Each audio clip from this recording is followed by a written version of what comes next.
Hi there.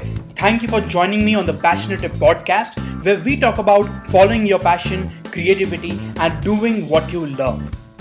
This is your host Sagar Mehta, and today we are talking with Chris Hunt, co-founder of the mini podcast service Briefs.fm, about his journey, creativity in tech projects, and creating a great experience for customers. Hi, and thanks for doing this. First of all, it's a pleasure to be talking to you, not on email. Yeah, of course. No problem. I'll just give you a quick background on what I want to cover on the podcast, and then we can just start from there. Okay, sounds great. Okay, so on the Passionative podcast, I'm talking about doing whatever you love along with doing your job or your business. And because I have picked up something that I love to do, which is music, after a long time. So I'm sharing the same challenges that I face and the things that I'm learning on the way with people so that they can, pick up something they used to love to do before and then keep working on it along with whatever their usual professional life is. Right. And why I wanted to do this interview with you was because generally when people think about following their passion or going after their dreams or something like that, people assume that it's about either you are an artist of some kind or you're a singer or you're a dancer and stuff like that, creative stuff. And the other perception that forms is that if you have to pick something up like that, if you have to pick being an artist or something, then you have to just drop everything else that you have in your life and then do that. So these are the two perceptions that people generally have. And I think that there's another way of going about this. You could be working on something professionally, and then you could have something that you really care about, and you could be using technology to solve that. So, which is why I've thought about Briefs.fm, and I wanted to know what went into starting that something like that up, why it was important to you to go that way, and stuff like that. So my questions are going to revolve around that, and I think we should both have a good time. Awesome. I'm looking forward to it. Thanks. Okay, so I'll just get started. First of all, I'd really like to know more about you. Any background where you're coming from, and how did you get here? Sure. So a little background about me. I'll start from the very beginning and then go quickly through that because it may not be interesting. But I was born in Oakland, California, in the United States, and my parents were in the military. So every 2 or 3 years, we've moved. While I was growing up, and we've lived along mostly the western side of the United States, and then once I got into high school, I moved to Japan, and I lived on the larger island there, Kyoto, in Sasebo, Japan, and lived there for 5 years, and then came back and did college in Washington State in the United States. And I decided to go to college just mostly because a lot of other activities I was interested in, but I did major in computer science while I was there. Okay. Both my parents were electronic technicians in the Navy. They're really into working mostly with communication equipments on ships. But I was interested in computers, so I decided that'd be a nice way to do it, is going to college. Nowadays, people do all kinds of different things to learn how to program. But anyway, so I had a lot of fun in college. While I was in college, I had my very first experience with programming computers, and I also had my very first experience with the Rubik's Cube, which is a massive, massive side hobby of mine, especially during college. And then once I got out of college, I started working immediately as a computer programmer. So I worked for a couple small companies in Washington State. And then eventually moved to San Francisco to go hang out with all the, flashy startups down there. And I worked for a couple companies in San Francisco. One being Square. It's a payments company that a lot of people use for processing payments on their phone. And then I started working for, most recently, GitHub. GitHub.com, if you're not familiar, but I work at GitHub now. And the nice thing about GitHub is you can live anywhere. It's a very distributed company. So there's a very large presence in San Francisco, but there are people all over the world. So when I joined GitHub, I decided I'd try living in Portland, Oregon, which is where I live now. And I moved here with my wife about 2 years ago, and we're already thinking about moving. So Portland's a great place. The reason we moved here is for weather. And the weather's not great, but it's fairly temperate, and you're very, very close to nature. It takes 30 or 40 minutes to be on the top of a mountain or deep in the forest, depending on which direction you go. And you still get to enjoy all the cool stuff of a city, like restaurants and coffee and stuff like that. Okay. So that's me now. I live in Portland, Oregon. I'm thinking about moving to Boulder, Colorado soon, and I'm a programmer at GitHub.com. Okay, okay, that's good to know. It's interesting. You seem to be very the travel type. Just come, go here, then go there, then live a bit here. That's a good thing. Yeah, like I said, my parents were in the military, so we were forced to do it. And then Yeah. Now, after living on my own, I have just kept doing that. I haven't lived anywhere longer than 2 years, yeah, since, interesting. ever. And and we have like I said, we have the itch now to move. It's a really fun thing. And unless there's a reason to stay somewhere, I feel like there's more of a reason to move. It's so much fun to try a new place. That's interesting. So, and I think it ties well with what you do as well, because like you said, GitHub is a very distributed company, so it's easier for you to, just get up and go someplace else. Yeah, So, absolutely. Good yeah. time to be a programmer. Right, yeah, it pays, definitely pays. Okay, great. So, okay, let's talk about Briefs.fm. How did Briefs.fm come about, and what was the story behind that? Sure. Briefs.fm, I'll quickly describe what it is. It's basically like a micro podcasting service, and it makes podcasting extremely easy. Well, let me start let me rewind a little bit and just talk Sure, about, sure, yeah. answer your question more directly on how Briefs was created. But I have a friend, his name is Ben Orenstein, and he's a relatively new friend, meaning I would consider us friends maybe for 3 years now or something. So what happened a couple years ago, Ben had this idea, or rather, he wanted to read a book that he thought he felt socially obligated to read, and that's called SICP. It's basically a well-known programming book, and he hadn't read it. I hadn't read it. Nobody's read it. It's really dense and difficult to parse if you're not familiar with like a Lisp programming language, which is Yeah. basically what it's talking about. Okay. So he proposed the idea. Hey, I really want to read this book. Does anybody else want to read it? And then this is on Twitter, a conversation we had on Twitter. I told him I would also love to read this book. So we decided that we would get a cabin in Costa Rica for a week and just knock this book out and read it once and for all. Well, we did that. We hadn't known each other at all to this point. We just met in Costa Rica at a cabin. Oh.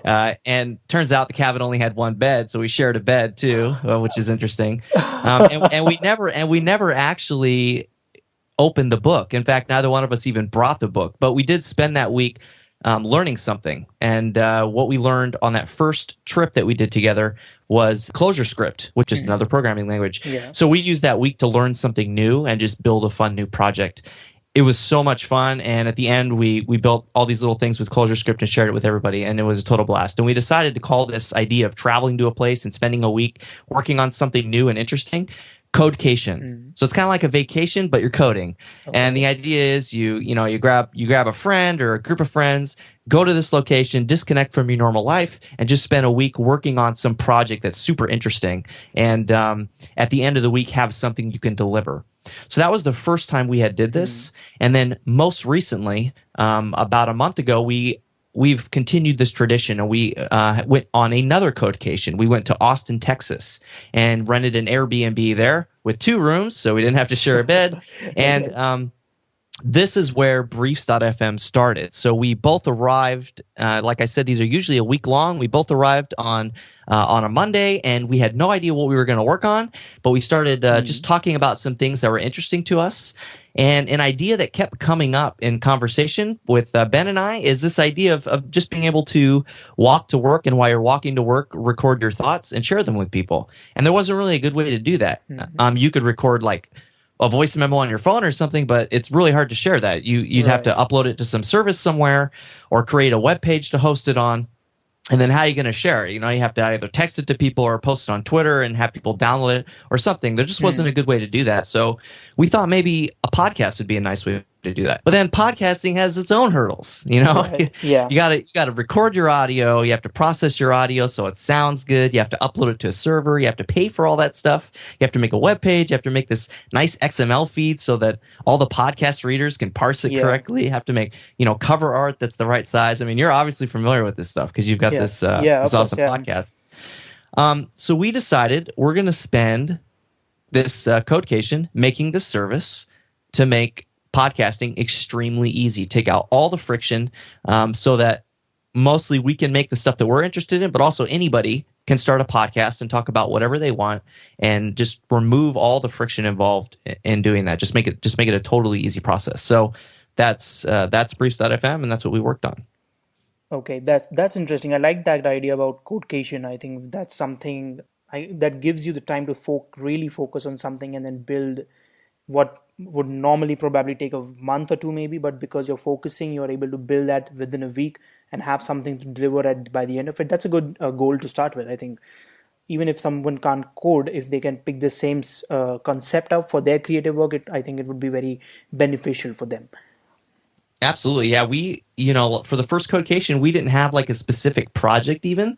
We were just trying to learn a new language. We were trying to learn ClojureScript at least a little bit and just get a Yeah. little bit more familiar with it. So I could see how this can apply to basically anything. I mean, you could work on your free throw in basketball, spend Yeah. a week Yeah. shooting the free, and by the end of the week, you're going to have the most amazing free Free throw throw. ever. So Yeah. it's having that chunk of time to just really focus on something that you don't usually have the time to do. Right. Right. Interesting. And how beneficial was it for to because you mentioned that you disconnected from everything else, right, while you were working on it. So how was that very helpful, or you could use some more connection to the real world, or you just completely switched off everything else and just focused on working on what you were working on? I think that's one of the most important parts of it all because both Ben and I we work full time, and then we have a bunch of side projects that we work on. I have all kinds of addictions. I mentioned the Rubik's Cube, but I have all kinds of other stuff that I love spending my time doing. So it's really really nice to turn all that stuff off. We're still connected to the internet, of course, but we're not working, we're not responding to stuff related to other Right. projects. We're just completely Right. absorbed in this one thing. We have this chemistry where we kind of bounce ideas off of each other and get overly excited sometimes. So we would spend long days, 12, 14-hour days doing Oh, nothing but programming, and it didn't feel like work. It's fun. It's a new project. We're getting so much done. It's just we're really excited about it, and it'd be really difficult to do that if we had other stuff grabbing right. for our attention. Okay, so what I'm hearing is that when you started out, it was just for fun thing. There was no goal that you just have to do this for a particular purpose. Let's see what happens kind of attitude was there. Is that right? Yeah, the first time we did this, we had no idea what the heck was going to happen. Since that first time in Costa Rica, we've done Hmm. it two other times, and both of those times we've had some objectives. Mostly, our objective is go to the location, don't have any distractions, and have something to ship at the end of the week. So it doesn't matter what that is, but just Hmm. have something that you can say is done and you've delivered to other people. Right. I guess we don't all have the luxury of going away for a week, although if we really tried, we would. But even if somebody could take out a weekend and just not spend it binge watching Netflix or something and just work on something on the side, and for those 2 days just be focused, I think even that is quite powerful. Like Oh, I know the yeah, week, absolutely. yeah, having a whole week is great, but if somebody is bounded by that, we actually have this publication on Medium. It's called One Side Project Challenge. We have a lot of people in there who are just working on one side. Like you said, you had a lot of things you wanted to work on, but you picked one up for that week and you worked on that. So just in that manner, what we've done is like there are 50 or so creators who are working on one side project every weekend. Mm. So they're able to focus on that, and we have a small community going there. So this is the same thing that you can just take out some time and just focus on one thing and remove all distractions from around you, which gives you more results than it would if you had more distractions. Yeah, absolutely. I mean, I think in our day, at least with me, with my daily life, I am multitasking like crazy, which means I Yeah. don't actually get anything done. I think I finish the day and I'm like, wow, what did I actually finish? But yeah, that focusing on one thing doesn't even matter what it is or for how long. Yeah, it's just you're just so productive. It's totally crazy. Right. Right. That's nice. One thing that I really loved when I signed up for Briefs.fm myself was your onboarding process. That's the technical term, but the sign up process, if you want to call it that, because generally it's very robotic. Okay, you fill up a form, you create an account, but you guys went out of the way and had like calls scheduled with clients. And when I was signing up, you were there with me on the call and you were taking feedback right away. How did that come about? Why was that important to you? Because what happens is, the reason I ask is because generally the way people do it is that they release something with a MVP or a minimal viable product in mind, right? And they just Hmm. slap together a sign up form and something from anywhere, and then try to do that. But you, even though Briefs.fm was a very was all about minimalism and everything, but that sign up process was quite interesting to me. So how did that came about? What was the idea behind that? Well, the idea originated from Ben. We did that for a couple of reasons. One, Ben is really focused on product stuff right now Hmm. during his day job. So I think it's very present in his mind to think about these things, think about Okay. the onboarding process, think about how to, build the product best. So you're focusing on features that the customers would like and not stuff that necessarily you think is important. So really Hmm. just like making it as pleasant as possible for the folks using the product. But the other reason is because we had literally just finished building Briefs.fm maybe Hmm. 10 minutes before signing up the first person. So although we were extremely confident in the fact that it worked, we really wanted to make sure that we were giving people personal sign on and seeing everything that might go wrong during the sign up process or while they're using it.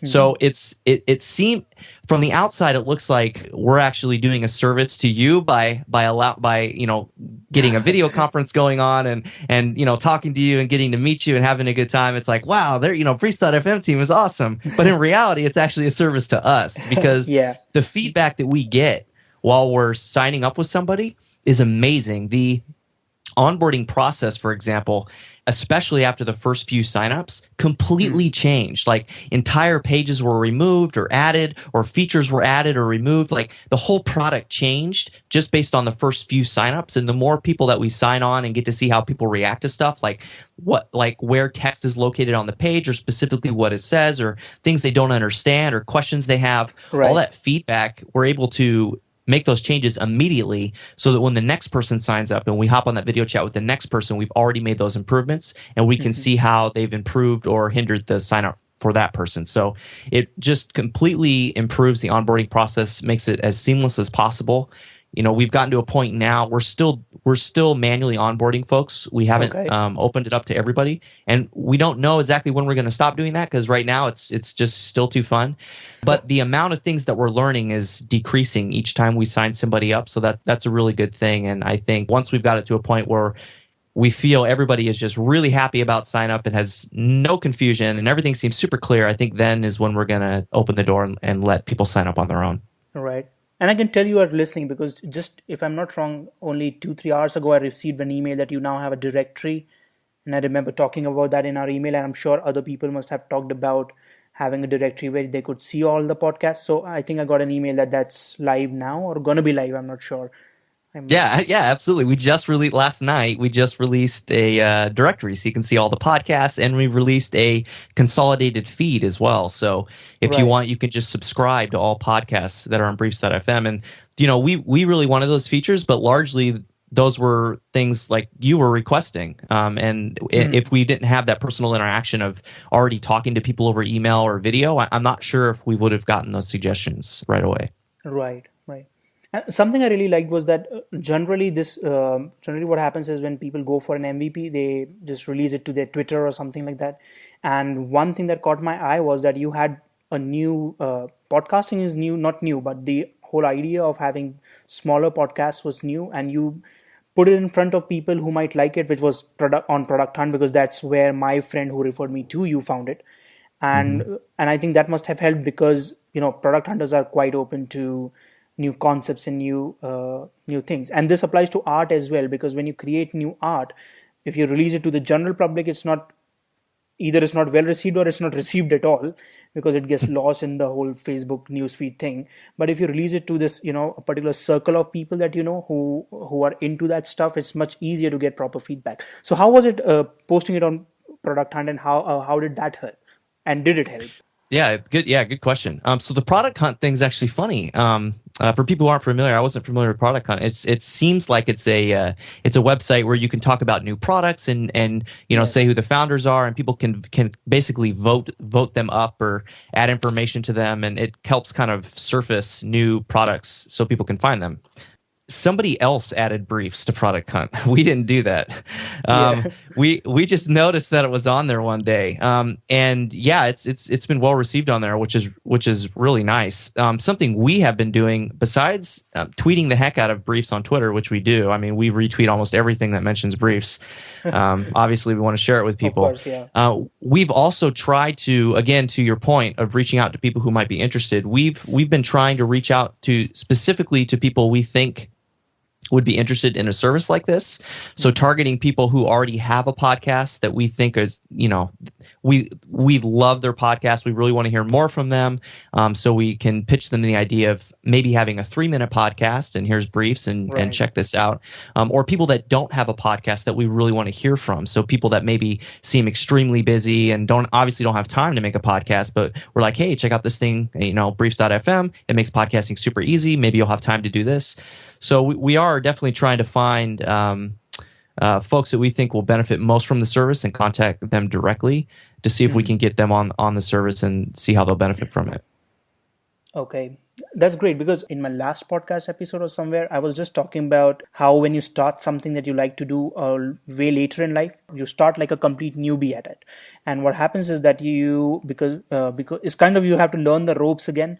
And I think where briefs.fm helps is that it removes that whole pressure of creating a huge podcast with really in-depth content, and it just takes that away, and you can share just what is important to you, which is one of the tricks that I shared in my podcast as well, that if you're just starting out on something that you used to love but have been out of touch with, then what you can do is, instead of trying to be very in-depth about it, just share what makes you happy. And I think briefs.fm is a nice platform to be doing that. Like if you were a football fan and if something about football made you happy or sad or whatever, you could share it as a brief podcast or as a commentary or something like that, instead of writing an article and stuff like that.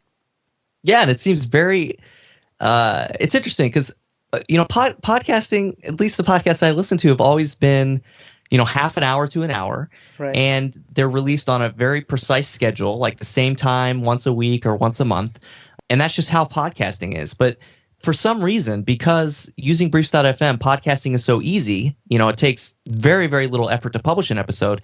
And the fact that your episodes are limited to 3 minutes, so they must be short. People are creating podcasts. I'm not sure that would ever exist without it, because the friction is so low and there's less of a tendency to build this complicated content you need to put into an episode. People seem to be publishing very, very frequently and at very irregular schedules. So sometimes people will publish, 5 episodes a day, then wait a day, then publish 1, then wait a couple days, then publish 6. It's like it's almost how people use Twitter or something. They're just posting timely information as it comes to mind, and they're not necessarily focusing on building the content before and then publishing on a specific schedule. So it's really interesting, and people are using it in all kinds of interesting ways. So I think those limitations, the limitation of 3 minutes and the fact that it's so easy to do, really changes the way that people are making podcasts. Yeah, it's almost as if they are kind of playing around with it and seeing how it goes, how they like it and stuff like that. So because there's less friction, so I think it's more easier for them to start and play around and experiment with it, because it's small, it's all right. Okay, since you mentioned Twitter, this next question, see, with creative work, what happens is that if I'm creating a song or if I'm creating a painting or something, at the very least, it's unique to me, and it's, even if it's inspired from something else, it's unique to me. And if I put it out there, it might be inspired from something, but I can say, okay, I made this. But with a tech product like you have, it does not take much time for other people to show up. I'm sure you must have heard about Anchor, which is not the same thing as briefs.fm, but then it's still competition in a way, and I'm pretty sure there are going to be other people who would just like the same idea and try to copy it or try to work on it from their own angles. So how do you look at competition? How does that affect your vision of the product, and how does that affect what you do in your strategy for the product itself? To be honest, we don't look at competition. Like the product you just mentioned, I'm not sure what that is. I haven't heard of that, but we just, the nice thing about briefs.fm and other projects we've worked on is it's entirely for fun. We do charge for this, but the reason we charge is because it costs money to do this kind of stuff. Audio processing, audio hosting, the servers involved in generating and hosting the feeds, collecting analytics, all these things cost money. So the main reason we charge for the service is not so that we can get rich, but so we can cover our costs and Right. have motivation to fix the bugs and add features. So in reality, we're not trying to build, we're not taking, funding. We're not trying to quickly ramp up. Like I mentioned, we're still doing manual onboarding. We're not in Right. a race, and we're not trying to get anywhere specifically. Or make a specific amount of money. So Hmm. if there are any competitors that already exist or do want to exist because of briefs, I don't think it's really going to affect us at all. I mean, we're just focusing on things that we really like and things that the customers that are currently using briefs really want, and I think that's going to continue to be our focus regardless of what other people are doing. That's awesome. This is something I keep telling a lot of people about, that once you have something, that kind of like a job or whatever that pays your bills, it gives you this luxury of working on something just for fun. And that brings a whole different kind of excitement and vision to that particular thing that you're doing for fun.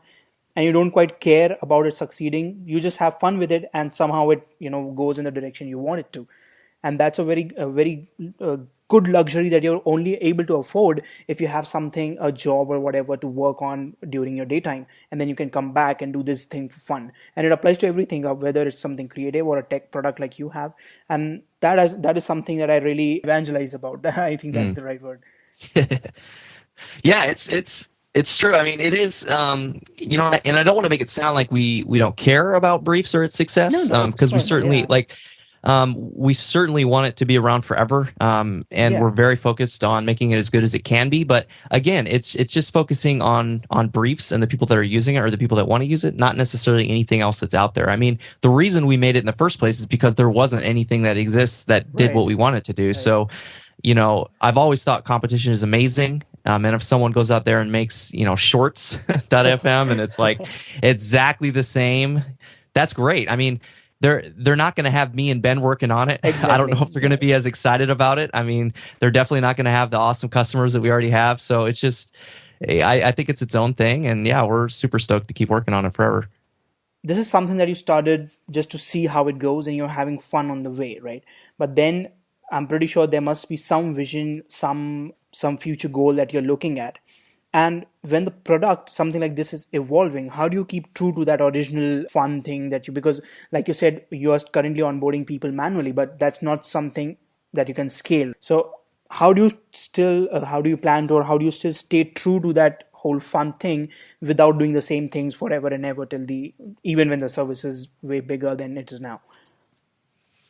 That's a good question. I mean, the two things I think that are going to help the most is, one, we continue using Briefs.fm. Like I'm going to continue to have I have like two podcasts now on there.